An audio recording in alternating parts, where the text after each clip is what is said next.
All right, folks. So on the last slide, we were looking at this scenario, and I kind of messed up.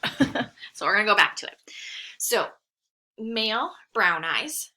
Remember, brown eyes, big B, dominant over blue eyes, little b. He marries a blue-eyed woman. They end up having 3 children, 2 of whom have brown eyes, but one of them has blue eyes.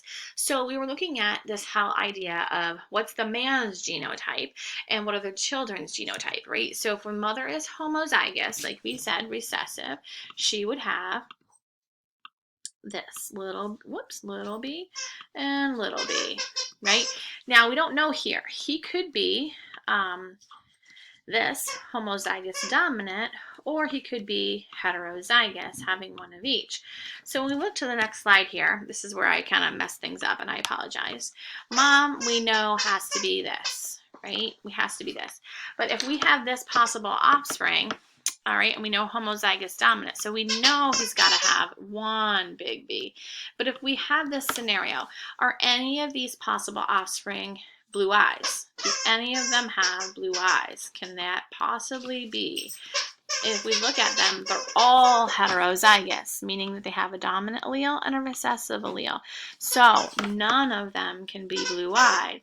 So in this scenario, Dad would be this, right?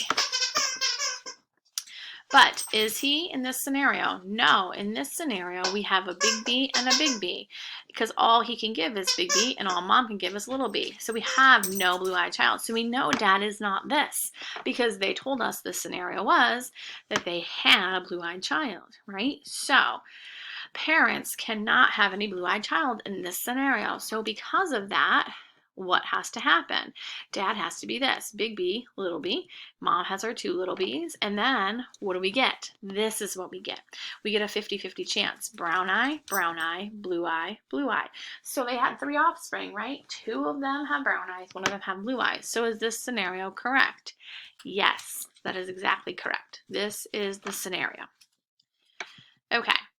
So we can do a dihybrid cross, which is much more complex than this, meaning that they were crossing 2 traits at the same time, and our square becomes 16 boxes, and that becomes much more challenging. But at this point, we're only worrying about a dihybrid cross, a monohybrid cross, where we're taking 1 trait and we're crossing that 1 trait, and we have 4 possible offspring.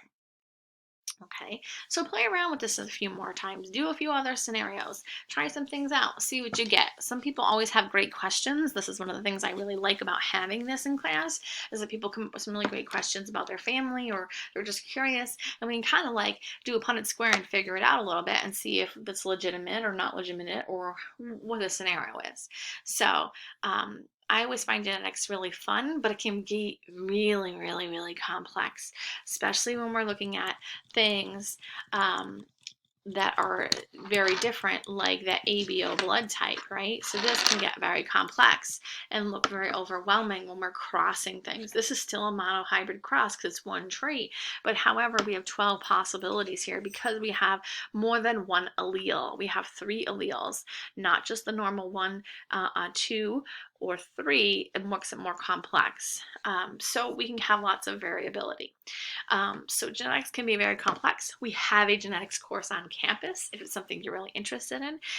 It can be very interesting to learn about things because you can kind of put your own perspective on things, or you can try different things as well. So if you have any questions, let me know.